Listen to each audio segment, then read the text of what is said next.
What's going on, guys? In this video, I'm going to explain why your environment and the people around you have such a big impact on the habits that you do on a daily basis and you implementing healthy habits throughout your life. All right.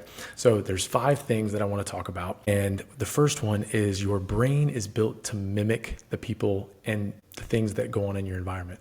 So humans are social learners. From childhood, our brains evolved to mirror the behaviors of people around us. It's how we learn what's normal, safe, and rewarding.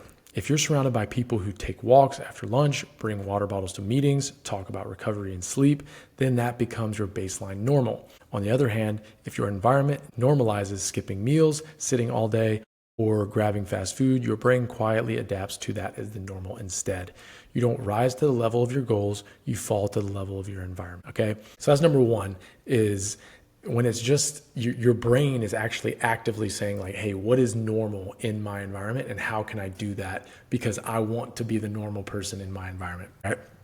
Number 2, our environment drives behavior, not just discipline. Behavioral scientists like James Clear, who wrote Atomic Habits, and BJ Fogg, who wrote Tiny Habits, emphasize that the easiest way to change behavior is to change what surrounds you. If healthy food is visible, accessible, you'll eat more of it. If your running shoes are at the door, you'll be more likely to use them. If your coworkers form a walking group, you'll join them without thinking.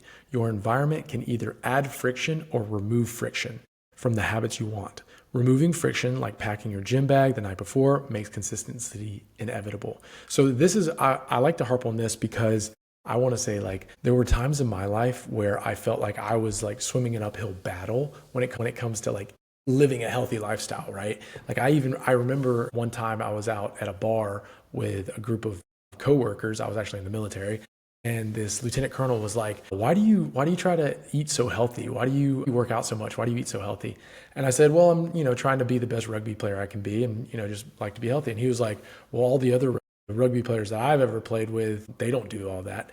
And so it's like sometimes it's just not the norm, right? Like in the environment you're in, it may be something that goes against what is normal. And so that makes it pretty tough to continue things when you don't feel like you're part of the group. But for me, it was always something that made me feel good. And like at the time I was getting migraines. And so I was like, well, I'm going to do stuff that doesn't give me migraines. So I'm just going to do that.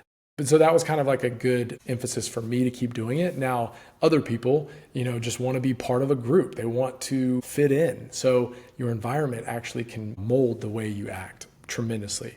All right, number 3, your tribe shapes your standards. There's a saying in psychology, you are the average of the 5 people you spend the most time with.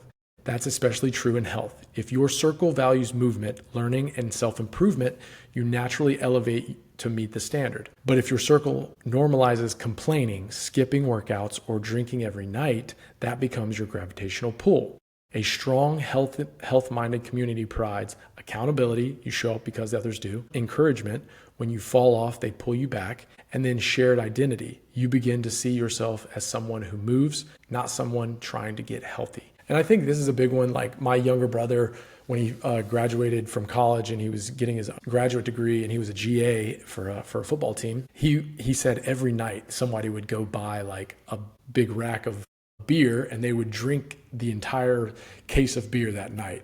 And it just became habit. Like somebody would go get it, they would all drink it all night, and then they'd go to bed and repeat. Like it was something that just became habit, and he just was in that environment where it just occurred every night. And then it just goes to show you that he doesn't do that anymore, right? He doesn't get a case of beer every night and drink it every night. So that's an example of somebody like that. The environment really has an effect on the things he does. And me too. So I don't want to just single him out, but it was just a good example. So the 4th one is energy is contagious. Humans constantly exchange energy, emotional, mental, and physiological.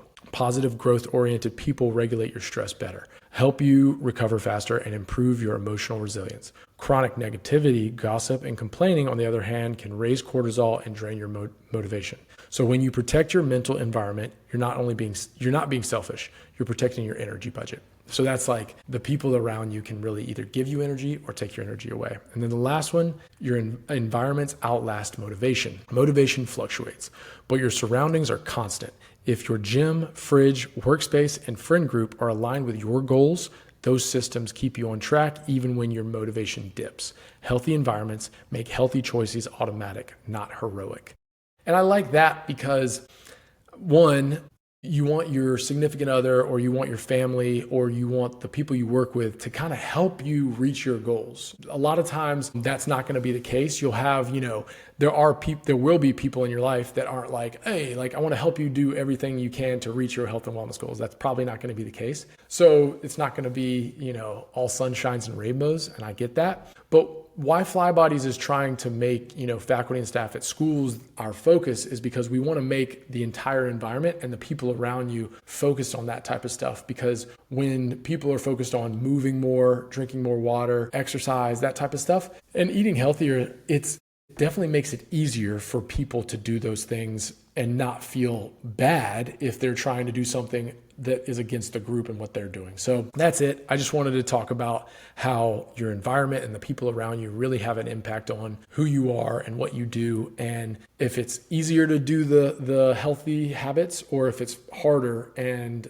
more of a pain and causes you more stress to try to do those healthy habits. So your family, friends, and coworkers can really help you with that. That's all I got. Hope if you have any questions, obviously feel free to reach out, and thanks for watching, guys. Get after it.